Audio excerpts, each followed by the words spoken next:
Hello everyone, welcome to পথ প্রদর্শক। আজকে আমরা ক্লাস 8 এর প্রথম চ্যাপ্টার ভূগোলের প্রথম চ্যাপ্টার শুরু করব। আচ্ছা, ভূগোল মানে তো তোমরা জানো, ভূগোল মানে পৃথিবী গোল। আর এই গোল পৃথিবীতে সবসময় ঝড় হয়েই থাকে, আর সেই ঝড়ে সবাই উড়ে যায়। আমরা ভূগোলের প্রত্যেকটা চ্যাপ্টারকে ঝড়ের মতো উড়িয়ে দেবো। তাহলে সবার প্রথমে ঝড়ের মতো ওড়ানোর জন্য প্রথম আমাদের যে চ্যাপ্টারটা আছে সেটা হলো পৃথিবীর অন্দরমহল। তাড়াতাড়ি এটাকে ওড়ানো যাক, ঠিক আছে? তো প্রথমে এটা কি বলেছে আমরা আগে জানি, এই চ্যাপ্টারে কি কি শিখতে হবে। পৃথিবীর অন্দরমহল অর্থাৎ পৃথিবীর ভেতরে কি কি আছে সেটা আমরা এই চ্যাপ্টারে জানবো। যেমন মনে করি যে পৃথিবী, আর পৃথিবীটাকে এখানে যদি আমরা একটু কেটে দিই, মনে করো পুরো পৃথিবী একটা তরমুজের মতো যদি আমরা মনে করি, আর এটাকে যদি আমরা কেটে স্লাইড করে কাটি তাহলে কিছুটা এরকম করে আমরা কাটতে পারবো। যদিও পৃথিবীকে কাটা সম্ভব না, তাও আমরা যদি ধরে নিই এটা তরমুজ, এটা তাহলে আমরা এইভাবে কাটতে পারবো একটা র। তো এই পৃথিবীর রয়ের আমরা ওপরটায় থাকি, তাই তো এই জায়গাটা আমরা থাকি। তো এর নিচে অর্থাৎ এর যে নিচে নিচে কি কি আছে সেটা আমরা জানবো। অন্দরমহলটা কি কি আছে, পৃথিবী তো আমরা এই উপরটাই শুধুমাত্র জানি, তারপরে গর্ত করলে খুব আমরা বেশি কতটুকু গর্ত করতে পেরেছি বা কতটুকু গর্ত করতে পারবো এই চ্যাপ্টারে আমরা সেগুলো জানবো। তো এই চ্যাপ্টারে কি কি জানবো এখানে তোমাদের সুন্দর করে দেওয়া আছে। পৃথিবীতে শক্ত পিঠের উপর আমরা আছি, তার নিচে কি আছে, অর্থাৎ যেই শক্ত পিঠের উপর আছে তার নিচে কি আছে সেটা আমরা এই চ্যাপ্টারে জানবো। আর কি জানবো এই চ্যাপ্টারে, কেউ কি কখনো দেখেছে পৃথিবীর ভেতরটা কেমন? পৃথিবীর ভেতরে যে আছে কি আছে সেটা কি কেউ দেখেছে? আমরা কি গর্ত করে বা কোনোভাবে কি দেখা সম্ভব হয়েছে? আর সম্ভব হলে সেটা কিভাবে দেখবো সেটা এটাতে জানবো। আর কি জানবো, পৃথিবীর ভেতরটা কেমন তা কতটা জানা সম্ভব হয়েছে, অর্থাৎ পৃথিবীর ভেতরে কি কি আছে সেটা আমরা কতটুকু জেনেছি, এটাও এই চ্যাপ্টারে আমরা জানবো। আর পৃথিবীর কেন্দ্র পর্যন্ত দেখতে গেলে কি গভীর গর্ত খুঁড়তে হবে, অর্থাৎ আমরা কি এরকম কোনো গভীর গর্ত করতে পারবো কিনা, যেমন এখানে দেখো গর্ত করেছে, তো এরকম কোনো গর্ত করা সম্ভব কিনা সেটাও আমরা জানবো। এবং আর জানবো আমরা পৃথিবীর ভেতর সম্পর্কে মানুষ যতটা জেনেছে সেটুকু জানলো কিভাবে, অর্থাৎ যদি গর্ত খুঁড়তে নাও পারে তাহলে আমরা কিভাবে জানলাম, সেই সবকিছু আজকে আমরা এই চ্যাপ্টারটার মধ্যে জানবো। আজকে না হলেও কয়েকটা পর্বে পর্বে আমরা জানবো। তো আজকে আমরা প্রথমে কিছু কিছু জিনিস জেনে নিই। তো প্রথমে রিডিং এ সবার প্রথমে একটা গল্প দিয়েছে, তো গল্পটা একটু পড়ে নিও, অতটাও নাই, তো আমরা পরের থেকে শুরু করছি। কি বলছে, পৃথিবীর ব্যাসার্ধ 6370 কিমি। পৃথিবীর ব্যাসার্ধ মানে, ব্যাস মানে তোমরা জানো এটা একটা গোল পৃথিবী, আর এখান থেকে এতটুক কি হয়, এটা হলো ব্যাস, ওটাকে কি বলে, ব্যাস বলে। আর এই যে এইটুক পোর্শন তোমরা দেখছো, এটার অর্ধেক অর্থাৎ ব্যাসের অর্ধেক কি হয়, ব্যাসার্ধ হয়। আর ব্যাসার্ধ মানে কি, দেখো একদম ব্যাসার্ধ মানে এইটুক ব্যাসার্ধ। আর এইটুকের মাপ জানলে আমরা কোথায় পৌঁছে যাব, পৃথিবী একদম ভেতরে, একদম কোরে যেটা আছে, মানে বলতে একদম মাঝখানে, তো সেই জায়গাটা আমরা পৌঁছে যাবো। বা তোমরা বলতে পারো আমরা যদি এখানে দাঁড়িয়ে থাকি, একজন ব্যক্তি মনে করেন দাঁড়িয়ে আছে, তো এর একদম মাঝখানে যে আছে এটাকে ব্যাসার্ধ হয়ে যাবে। ঠিক আছে, এটা দূরত্ব কত, 6370 কিমি। তো পৃথিবীর ব্যাসার্ধ 6370 কিমি, তার মানে পৃথিবী থেকে বা উপরের পৃষ্ঠ থেকে একদম মাঝের যে দূরত্বটা সেটা হলো 6370 কিমি। অর্থাৎ ভূপৃষ্ঠ থেকে পৃথিবীর কেন্দ্রের দূরত্ব 6370 কিমি। তো এই মাঝে যেটা আছে সেটাকে কি বলা হয়, কেন্দ্র। কেন্দ্র মানে একদম মাঝখানে। তো এই পৃথিবী থেকে একদম কেন্দ্রে কি আছে, দূরত্বটা কত, 6370 কিমি। অর্থাৎ যদি তুমি কোনো দিন কেন্দ্রে যেতে চাও, মনে করো তুমি যেখানে দাঁড়িয়ে আছো ওখানে গর্ত খোঁড়া শুরু করলে, তো তুমি যদি একদম পৃথিবীর কেন্দ্রে যেতে চাও তাহলে তোমাদের কত গর্ত করতে হবে, 6370 কিমি গর্ত করতে হবে। ঠিক আছে, 6300 কত কিমি, 70 কিমি, তাহলে তুমি একদম কেন্দ্রে যেতে পারবে। এটা কি আসলে আদৌ কিমি পারবে কি তুমি, তাহলে দেখে নিই আমরা কি কি। আজ থেকে পৃথিবীর সবচেয়ে গভীর যে গর্তটা সেটার কথা আমরা একটু জেনে নেই। পৃথিবীর গভীর কি আছে জানার জন্য খনি ছাড়াও উত্তর পশ্চিম রাশিয়ায় কোলা উপদ্বীপে 12 কিমি গভীর গর্তটি হলো পৃথিবীর গভীরতম কৃত্রিম গর্ত। কৃত্রিম মানে মানুষ দ্বারা যেটা সৃষ্টি করা হয়েছে। তো মানুষ দ্বারা মাত্র কত কিমি, 12 কিমি। আমি এটা ঢেকে দিয়েছি, একটু মুছে দিচ্ছি। 12 কিমি মাত্র কি করা হয়েছে, গর্ত করা হয়েছে। তো একজন ব্যক্তি বা কোনো মানুষ শুধুমাত্র 12 কিমি গর্তই করতে পেরেছে, মানে সবচেয়ে গভীরতম গর্ত নাম 12 কিমি। অর্থাৎ মনে করো কেউ কোনো ব্যক্তি যদি এখানে গর্ত করা শুরু করে, হাইস্ট এত অব্দি আমরা যেতে পেরেছি, আমরা এত অব্দিও পৌঁছাতে পারিনি গর্ত খুঁড়ে, অর্থাৎ আমরা মাত্র 12 কিমি গেছি। আর আমাদের কেন্দ্রে যেতে গেলে কোথায় যেতে হবে, 6370 কিমি। তাহলে তো আমাদের ভিতরে জানা সম্ভবই না গর্ত খুঁড়ে, তাহলে আমরা কিভাবে জানলাম? এই চ্যাপ্টারে আমরা এটাই জানবো যে একদম গভীরে কি কি আছে সেটা আমরা কিভাবে জানলাম এবং কি কি আছে সেই সম্বন্ধে আমরা জানবো। কিন্তু গর্ত খুঁড়ে কিন্তু আমাদের দেখা সম্ভব না যে একদম কোরে বা কেন্দ্রের মধ্যে, পৃথিবীর কেন্দ্রে কি আছে। কেন্দ্রে তো ছেড়েও দাও, আমরা যদি চাই এখান থেকে এখানে কি আছে গর্ত খুঁড়ে দেখতে, সেটাও আমরা কিন্তু গর্ত খুঁড়ে পারবো না। ঠিক আছে, তাহলে সেটা আমরা কিভাবে পারবো একটু দেখে নিই। তা বলছে করা সম্ভব কিনা। দক্ষিণ আফ্রিকার পৃথিবীর গভীরতা, খনির গভীরতার 3-4 কিমি। আচ্ছা, দেখে নেই। দক্ষিণ আফ্রিকার পৃথিবীর গভীরতম খনির গভীরতা 3-4 কিমি, রবিনসন ডিপ। তো আমরা একটা সোনার খনি খনি টনি তোমরা জানো, কয়লা খনি অনেকে শুনেছো, তো খনি বেসিক্যালি যেখানে কি আছে, এখানে রবিনসন খনির কথা বলা হয়েছে, সোনা যেখানে পাওয়া যায়। তো সোনা রবিনসন ডিপ কত, 3-4 কিমি। আর জানা গেছে যে প্রতি 33 কিমি গভীরতা 1 ডিগ্রি সেলসিয়াস করে পৃথিবীর অভ্যন্তরের তাপমাত্রা বাড়ে। অর্থাৎ 33 মিটার তুমি নিচে যাবে 1 ডিগ্রি করে তাপমাত্রা বাড়বে, তার মানে 66 মিটার তুমি নিচে যাবে 2 ডিগ্রি তাপমাত্রা বাড়বে। তাহলে ভাবো যদি এখান থেকে আমরা এত অব্দি যাই তাহলে কতটা তাপমাত্রা বাড়তে পারে। এখান থেকে যদি আমরা এত অব্দিও যাই না, তাও তাপমাত্রা প্রচুর পরিমাণে বেড়ে যাবে, যে ওখানে মানুষ টিকতেই পারবে না। তো সবার প্রথমত এত গর্ত খোঁড়াও সম্ভব হয়নি আজ পর্যন্ত। আর যদি গর্ত খুঁড়েও থাকো তাহলেও তুমি এত নিচে গেলে পরেও কি পারবে না তুমি, মানে এতটা গরম থাকবে যে তুমি আর গর্ত খুঁড়তেও পারবে না, বা যা গর্ত খুঁড়বে সেটাই গলে চলে যাবে, যেটা তুমি গর্ত করবে হয়তো সেটাই গলে যেতে পারে। তো এত গরম নিচে আছে। তো জানা গেছে প্রতি 33 মিনিট ঘড়িতে 1 ডিগ্রি, এটা তো আমরা বললামই। আচ্ছা, তাপমাত্রা যদি 15 ডিগ্রি সেলসিয়াস হয়, পৃথিবীর পৃষ্ঠে গড় তাপমাত্রা, মানে এখানে যদি গড় তাপমাত্রা আমরা 15 ডিগ্রি সেলসিয়াস ধরি আর গর্ত করতে করতে নিচে যাওয়া শুরু করি, তাহলে কত তাপমাত্রা হতে হবে, এটা একটা তোমাদের বলে দিয়েছে। আচ্ছা, রবিনসন দ্বীপের সোনার খনির শ্রমিকদের কত গরম সহ করতে হয়, একটু আইডিয়া করো, তোমরা একটু ক্যালকুলেট করে নাও কত গরম সহ করতে হবে যারা ওই শ্রমিকরা ওই কি করে খনির মধ্যে কাজ করে। কারণ ওই রবিনসন খনি কত গভীরতা 3-4 কিমি, ঠিক আছে। সেই গভীরে গেলে পরে কি হয়, তাপমাত্রা প্রচুর বেশি হয়, কারণ 33 মিটার গেলে তাপমাত্রা 1 ডিগ্রি বাড়ে। তো এখন মনে করো ওইখানে 3-4 কিমি নিচে, তাহলে কত তাপমাত্রা তাদের সহ করতে হবে। আর এরা তো গিয়েছে 12 কিমি নিচে, অর্থাৎ 12 কিমি গর্ত খুঁড়েছে, তারপরে গর্তই খুঁড়তে পারেনি। আচ্ছা, এই চ্যাপ্টারে এটাকে দেখি, পরের পেজে কি আছে দেখা যাক। পরের চ্যাপ্টারে বলা হয়েছে পৃথিবীর রহস্য। পৃথিবী কিন্তু মাঝে মধ্যেই বুঝিয়ে দেয় তার ভিতরে কি আছে। তাহলে আমরা গর্ত খুঁড়ে তো বুঝলাম না পৃথিবীর ভিতরে কি আছে, কিন্তু আমরা মাঝে মাঝে, তোমরা হয়তো পাহাড় ঠাড়ে দেখবে, অনেক পাহাড়ের কথা শুনেছো, যারা কি হয় ম্যাগমা বের হয়, ম্যাগমা এখান থেকে কি হয়, ম্যাগমা না সরি লাভা বের হয় দিক দিয়ে। তো সেরকম একটা পাহাড়ের ভিতর দিয়ে কি হয়, আহ অগ্নি কি বলে আগ্নেয়গিরি থেকে লাভা বের হয়। তো সেই লাভা কোথা থেকে বের হয়, এই বেরোনোর থেকে আমরা বুঝতে পারি যে পৃথিবীর ভিতরে কি আছে, সেটাকে স্টাডি করে বা সেটা সম্বন্ধে আমরা জেনে আমরা বলতে পারি পৃথিবীর গভীরে কি আছে। অনেক সময় কি হয় মনে করো, এখানে লাভা, আমরা জানি পৃথিবীর নিচ থেকে কি হয়, অনেক সময় অনেক পাহাড়ি এলাকায় এরকম করে কি হয়, এরকম করে লাভা বের হয়। তো পৃথিবীর নিচে গভীরে আছে, পৃথিবীর নিচে আছে, তার জন্য এটা বেরোচ্ছে। তো আমরা একটু পড়ে কি আছে এখানে বলেছে। ম্যাগমা কি, ভূগর্ভের পদার্থ প্রচন্ড চাপ ও তাপ গ্যাস বাষ্প মিশ্রিত হয়ে গলিত অবস্থায় থাকলে তাকে ম্যাগমা বলে। অর্থাৎ যেমন আগের পেজে যদি আমি এটা মনে নিয়ে যাই, তাহলে তোমরা দেখবে পৃথিবী এখানে, তো উপরেরটা তো মোটামুটি ঠান্ডাই আছে উপরে, কিন্তু যত নিচে যাবে তত কি হবে, গরম হতে থাকবে। তো এই গরমে এই ভেতরে যে জায়গা পোর্শনটা দেখতেছো, এই এলাকাগুলো এতটা গরম হয়ে যায় যে ওখানে যত পদার্থ আছে, যত রকমের জিনিস আছে, ওগুলো কি হয়ে যায় গরমের তাপে, গ্যাসে, একদম তরল জাতীয়, তরল থেকে প্লাজমা আকৃতি বলতে পারো, তরল জাতীয় কি হয়ে যায়, পদার্থের মতো হয়ে যায়, এখানে প্রচুর গরমে থাকে। এবং সেটা গ্যাস চাপে কি হয়ে যায়, গ্যাস চাপে তোমার হয়ে গেলে চাপ ও তাপে গ্যাস বাষ্পে মিশ্রিত হয়ে গলিত অবস্থায় থাকলে তাকে ম্যাগমা বলে। কি অবস্থা থাকে, গলিত অবস্থায় থাকে। তো কোথায় থাকে এটা, একদম পৃথিবীর বলতে পারো আমাদের যে উপরে ক্রাস্ট আছে, উপরে যে একটা লেভেল আছে ঠান্ডার থেকে নিচের জায়গাটায়, এখানে কি হয় ম্যাগমা অবস্থায় থাকে। সেই ম্যাগমা যখন কোনো ফাটল থাকে, মনে করো পৃথিবীর মধ্যে তো অনেক ফাটল থাকতেই পারে, মনে করো এরকম একটা ফাটল আছে, এরকম ফাটল দিয়ে যখন বেরিয়ে আসে, তখন কি হয়, যখন বেরিয়ে বাইরে পড়ে তখন ওটাকে আমরা বলি লাভা। কি বলে এটাকে আমরা, লাভা। তো ভূগর্ভের গলিত উত্তপ্ত অর্ধতরল, এই যে ভূগর্ভের অর্ধতরল গলিত, সেটা ম্যাগমা ফাটল দিয়ে, অর্ধতরল ম্যাগমা ফাটল দিয়ে এটাকে ম্যাগমা বলবো। এটা যখন ফাটল দিয়ে বাইরে বেরিয়ে আসবে তখন তাকে আমরা বলবো লাভা। তো ভেতরে ছিল ম্যাগমা, যখন ফাটল দিয়ে বাইরে বেরিয়ে গেল ওটার নাম দিলাম আমরা লাভা। ভেতরে ছিল ম্যাগমা, বাইরে হলো লাভা হলো।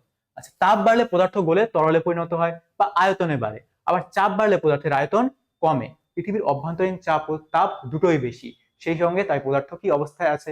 তো বলতে পারো চাপ বাড়লে, কোনো কিছু চাপ যদি বাড়াও তাহলে কি হবে, ওটা তাপ বাড়লে পদার্থ গলে তরলে পরিণত হয়। তোমরা হয়তো দেখেছো যে কোনো কিছুকে যদি প্রচুর পরিমাণে তাপ দিই আমরা, সেটা গলে কিসে পরিণত হবে, তরলে পরিণত হবে। অনেক সময় লোহাকেও প্রচুর পরিমাণে গরম করলে সেটাও তরলে পরিণত হয় কিন্তু, ঠিক আছে। তারপরে মনে করো বরফ তো তরলে পরিণত হয় গরম করলে, ঠান্ডা থাকলে ওটা বরফ, আর এটাকে গরম করলে এটা কি হয়ে যায়, তরল জলে পরিণত হয়। আর আরো অন্য কোনো পদার্থকে, যেমন প্লাস্টিকে যদি তুমি পোড়াও তাহলে দেখবে কিছুক্ষণ পরে এটা তরলের মতো পরিণত হচ্ছে। আচ্ছা, গরম করলে পরে অতিরিক্ত। পরে আর কি আছে দেখি, আগ্নেয়গিরির মুখ থেকে গলিত অর্ধতরল উত্তপ্ত লাভা বের হয়। তাহলে কি হয়, যেটা বেরোলো ওটা উত্তপ্ত লাভা। কখনো কখনো প্রবল ভূমিকম্পে ভূপৃষ্ঠ কেঁপে ওঠে, আর উষ্ণ প্রস্রবণ ভূগর্ভ থেকে ফুটন্ত জল বের করে। আর উষ্ণ প্রস্রবণটা কি, সেটা আমরা জানবো। উষ্ণ প্রস্রবণে ভূগর্ভ থেকে ফুটন্ত জল বের হয়। উষ্ণ প্রস্রবণে কি হয়, মনে করো উষ্ণ প্রস্রবণ, এখানে দেখো এখানে কিছু জল আছে, সেই জলটা ভূতাপের নিচের, আমরা জানি যে পৃথিবী যত নিচে যাবো তত কি হতে থাকবে, গরম হতে থাকবে। তো এখানে নিচে যে আছে, নিচে বলতে পারো কিছু ম্যাগমা আছে অনেক নিচে, ঠিক আছে। সেই ম্যাগমার তাপটা যে আছে বা ভূতাপটা যে আছে, সেটা হালকা হালকা কি হয় বাইরের দিকে ছড়াতে থাকে। সেই ভূতাপটা তোমার এই কি সংস্পর্শে আসলে পরে, জলের কন্ট্যাক্টের সংস্পর্শে আসলে সেটা গরম হয়ে যায়। সেই গরম জলটা যখন কোনো ফাটল দিয়ে বা কোনো দিয়ে বাইরে বেরিয়ে আসে, তখন এটাকে আমরা বলি কি বলি, এটাকে আমরা বলি হলো গিয়ে তোমার উষ্ণ প্রস্রবণ, ঠিক আছে। আর উষ্ণ প্রস্রবণ, আচ্ছা পৃথিবীর নিচটা গরম আছে সেটা আমরা কিভাবে বুঝলাম।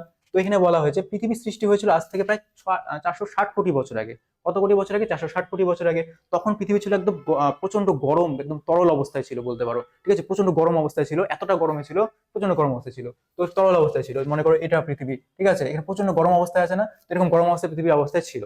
আর সেটা ধীরে ধীরে উপরের যে পোর্শনটা আছে, যেটার মধ্যে আমরা দাঁড়িয়েছি, সেই পোর্শনটা, উপরের পোর্শনটা ঠিক হতে থাকে। উপরের পোর্শনটা হালকা হালকা, তোমাদের বলতে পারি আমি যদি এখানে পৃথিবীর ইসের মধ্যে দেখাই, তাহলে নিচটা দেখো এরকম উপরের পোর্শনটা হালকা হালকা কি হয়, ঠান্ডা হতে থাকে, ধীরে ধীরে ঠান্ডা হয়, ঠিক আছে। কিন্তু ভেতরে যে অবস্থাটা আছে সেটা এখনো ওই তরল অবস্থা বা ওই প্রচন্ড পরিমাণ গরমেই থেকে যায়, ঠিক আছে। আর উপরের জায়গাটা কি হয়, হালকা হালকা ঠান্ডা হয়। কিছুটা মনে করবে অনেক সময় তোমরা হয়তো ডিম টিম খেয়েছো হয়তো, তো ডিমের ক্ষেত্রে কি হয় দেখবে, উপরটা হালকা ঠান্ডা হয়ে থাকে, কিন্তু ভিতরে যদি হাত দাও ফট করে ডিমের মধ্যে, তাহলে গরম হয়ে যায়। অনেক সময় আলু সিদ্ধ ভালো সিদ্ধ যদি নিয়ে দেখো, আলু যখন সেদ্ধ থাকে, উপরে টাচ করে অতটা গরম ফিল হয় না, হঠাৎ করে যে আঙ্গুলটা ঢুকিয়ে দাও ভেতরে, তাহলে ভেতরে দেখবে প্রচুর পরিমাণে কি হয়ে গেছে, গরম লাগছে, কারণ ভেতরটা গরম থাকি, উপরটা হালকা ঠান্ডা হয়ে যায়, তাই তো। এরকম পৃথিবীর ক্ষেত্রেও কি হয়েছিল বলতো, যখন পৃথিবী একদম সৃষ্টি হয়েছিল, তখন প্রচুর পুরো জায়গায় পুরো গরম ছিল, উপরটাও আস্তে আস্তে উপরের পোর্শনটা ঠান্ডা হতে থাকে, কিন্তু ভেতরের গরমটা থেকেই যায়, যেটা এখনো আছে, ঠিক আছে।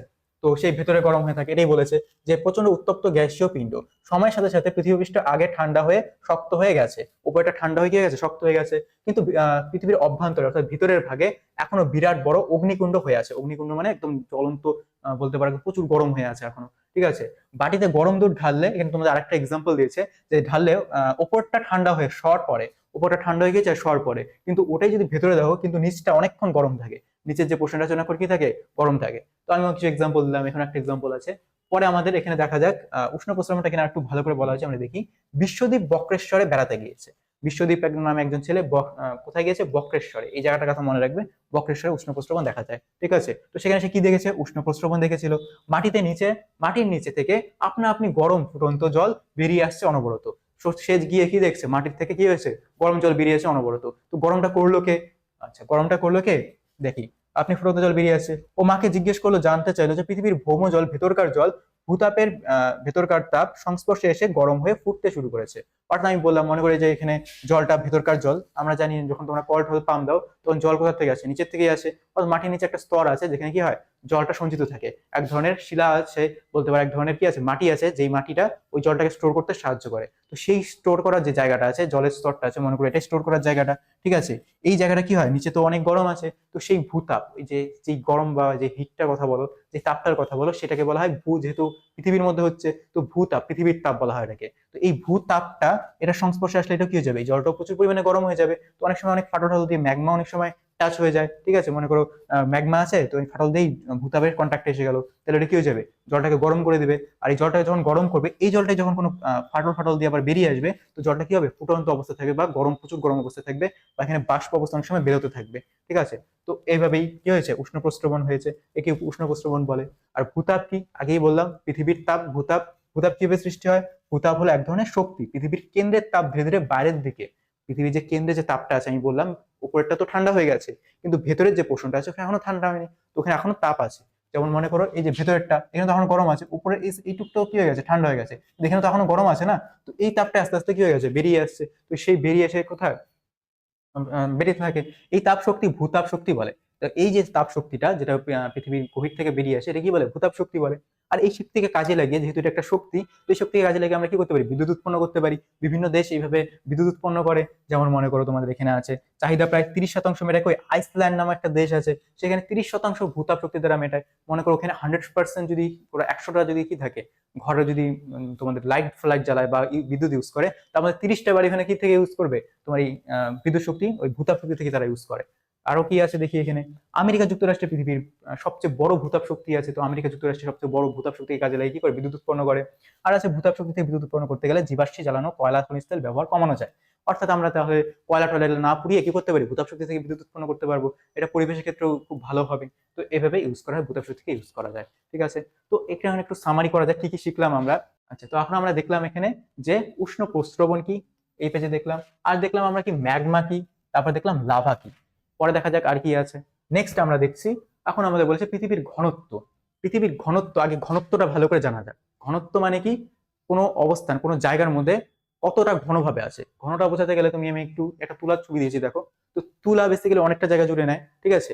ওই তুলার ঘনত্ব যদি তুমি বাড়াতে চাও, তাহলে কিভাবে বাড়াতে পারবে, ওই তুলাটাকে ভালো করে চাপ দাও দুদিক থেকে, হাতের মধ্যে ভালো করে চিপ মুঠো করে ধরো এবং ছোট্ট একটা জায়গায় নিয়ে আসো, তাহলে তুমি দেখবে তুলোটা একদম ছোট্ট জায়গায় চলে আসছে, অর্থাৎ তুলোটা ঘন হয়ে গেছে, তাই তো? আগে তুলোটা অনেকটা জায়গা জুড়ে ছিল, আর ওটাকে আমরা ঘন করে দিয়েছি কি করে, এটাকে চাপ প্রয়োগ করে বা ওটাকে ছোট করে, মানে তুলোটা আছে একদম ছোট্ট করে দাও, এরকম ছোট হয়ে যাবে, চাপ কি হয়ে যাবে, ঘন হয়ে যাবে ওটা।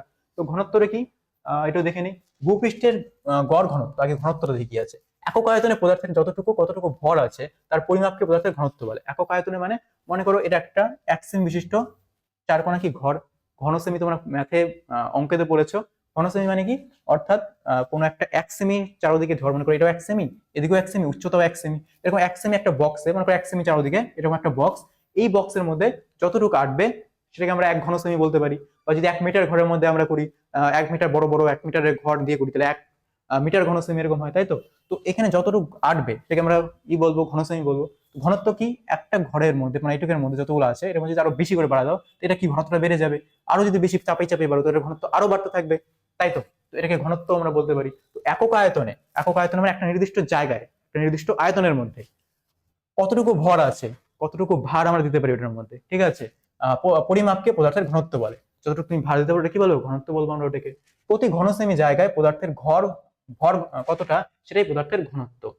পদার্থের পরমাণুগুলো যত কাছাকাছি বা যত দূরে দূরে আছে তার ধারণা হতে পারে ঘনত্ব জানা থাকলে। একই পরিমাপে একটা লোহার পাত ও একটি অ্যালুমিনিয়ামের পাত হাত দিলে দেখা যায় কোনটা ভারী লাগবে আর কোনটি লাগবে না। তো এখানে বলছে একটা অ্যালুমিনিয়াম নিবে একই আয়তনের একই ইসে, দুটোকে যদি ভালো করে দেখো যেটা ভারী বেশি লাগবে সেটা কি হবে, বেশি ঘন, আর যেটা হালকা বেশি হবে এটা কম ঘন হবে, তাই তো? কারণ ঘনত্ব দেখি, পৃথিবীর ঘনত্বটা এখন আমরা জানার চেষ্টা করব।